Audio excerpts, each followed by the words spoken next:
Taxi prism और आर्कुनोस के बीच में एक अच्छी फाइट चल रही होती है, जहां पर टॉक्सी प्रिज्म थोड़ा आगे चल रहा था क्योंकि वो अपने एबिलिटी और स्टेटस कंडीशन वाले अटैक का इस्तेमाल करके आर्कुनोस को डैमेज दे चुका था।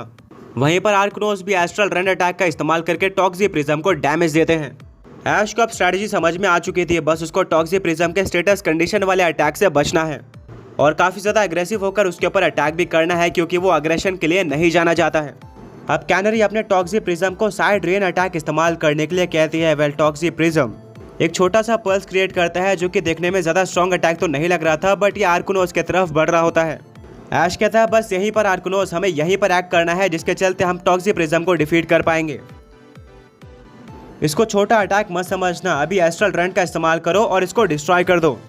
ये एक फिजिकल अटैक था जिससे आर्कुनोस टॉक्सी प्रिज्म के अटैक को डिस्ट्रॉय करते हुए टॉक्सी प्रिज्म के ऊपर यह अटैक हिट कर देते हैं, जिससे टॉक्सी प्रिज्म को काफी हैवी डैमेज सहना पड़ता है। पर तब भी कैनरी एक स्माइल देती है और कहती है तुम मेरे ट्रैप में फंस चुके हो। ऐश कंफ्यूज हो जाता है कि आखिर क्या हो गया। तभी ब्रॉक काफी शॉक में आकर कहता है वो देखो आर्कुनोस के पैर कहाँ पर है। सभी लोग हैरान होकर आर्कुनोस के पैर को देखते हैं और वो जमीन पर टच हो चुका था, जिससे आर्कुनोस की पूरी बॉडी पर्पल कलर में ग्लो होती है और उसको 25% और डैमेज पड़ता है, यानी कि अब आर्कुनोस की हेल्थ 50% से भी कम बची थी। कैनरी कहती है बस मुझे यही चाहिए था, आर्कुनोस 2 बार और जमीन पर टच कर ले तो वो खत्म हो जाएगा। टॉक्सी प्रिज्म कुछ इसी तरह से अपोनेंट को फंसाता है। ऐश कहता है मानना पड़ेगा कैनरी, तुम और तुम्हारे टॉक्सी प्रिज्म की स्ट्रैटेजी टॉप नॉच है और मैं इसमें फंस भी गया हूँ। मेरे कुछ मेन पोकेमॉन्स में से एक आर्कुनोस की 50% से ज़्यादा हेल्थ चली गई है, बट मैं भी कमबैक करना जानता हूँ और इस फाइट को ज़्यादा लंबा नहीं खींचूंगा। अभी इस्तेमाल करो अल्फा सिंगुलैरिटी का। वैली आर्कुनोस का one of the strongest attack था जिसके लिए वो एनर्जी इकट्ठा करना स्टार्ट कर देता है।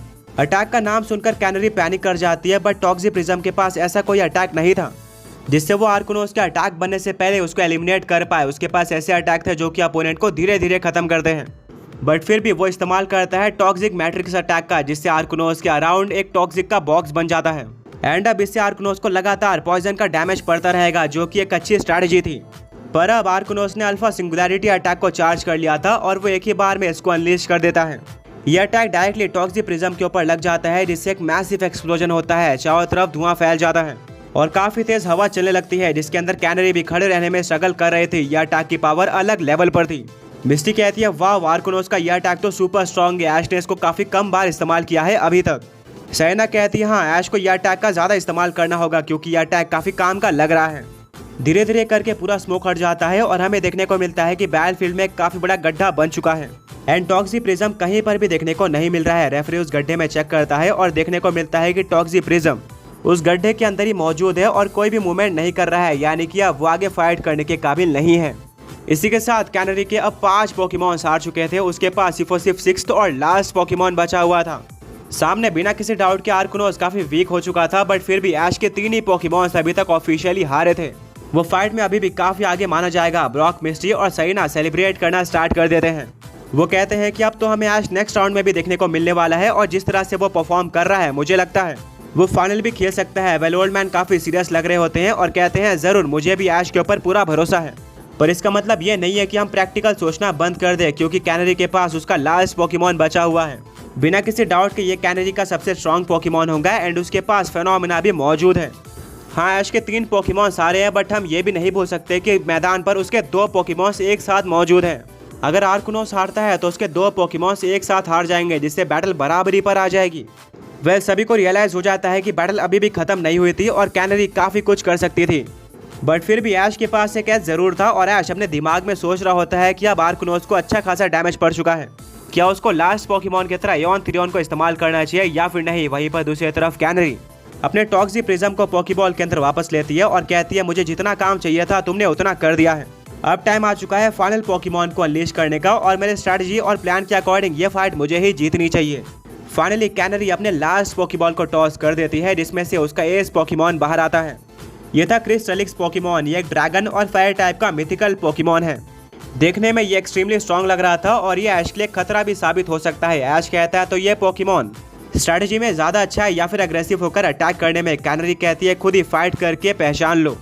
वेल, अब कैनरी अपने जेब से एक स्टोन निकालती है। ये स्टोन काफी सिमिलर था उस स्टोन से जो कि मैग्नस ने इस्तेमाल किया था अपने ओमनी क्राउन पर एंड वो फेनोमेना का नाम नेक्सस अवेकनिंग था। ब्रॉक कहता है क्या कैनरी भी नेक्सस अवेकनिंग फेनोमेना का इस्तेमाल करने वाली है। मिस्टी कहती है कि हाँ ऐसा ही लग रहा है। फाइनली कैनरी अपने फेनोमेना का इस्तेमाल कर देती है और सबका गैस सही था, ये नेक्सस अवेकनिंग फेनोमेना ही था। एंड बिना किसी डाउट के ये काफ़ी स्ट्रॉन्ग होने वाला था। क्रिस्टलिक्स से काफ़ी स्ट्रॉन्ग पोकेमॉन में कन्वर्ट हो जाता है। अब ये पहले से भी कहीं गुना ज़्यादा स्ट्रॉन्ग दिख रहा था और अब ऐश को रेडी होना पड़ेगा इससे फाइट करने के लिए। आगे की फाइट जितनी ईजी लग रही थी उतनी होने नहीं वाली थी। आगे बढ़ने से पहले पिछले पोकी क्विज के विनर्स ये रहे। एंड आज का क्वेश्चन ये है कि आपको स्क्रीन पर दिए हुए पोकेमॉन का नाम गेस करना है। फाइट शुरू हो जाती है। कैनरी अपने क्रिस्टलिक्स को कॉस्मिक शैटर अटैक का इस्तेमाल करने के लिए कहती है, जिसके लिए क्रिस्टलिक्स एनर्जी इकट्ठा करना स्टार्ट कर देता है और बिना किसी डाउट के ये एक सुपर स्ट्रॉन्ग अटैक होने वाला था।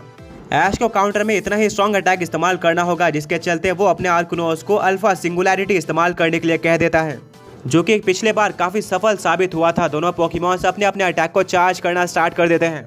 सारी ऑडियंस काफी टेंस होती है, उनको पता था कि ये काफी स्ट्रॉन्ग अटैक का क्लैश होने वाला है जिसमें एक ना एक पोकेमॉन के हारने की पॉसिबिलिटी काफी ज्यादा है। वेल फाइनली दोनों पोकेमॉन्स ने अपने अटैक को चार्ज कर दिया था एंड एक साथ अनलीश भी कर देते हैं। दोनों अटैक आपस में टकरा जाते हैं जिससे एक बहुत बड़ा एक्सप्लोजन होता है।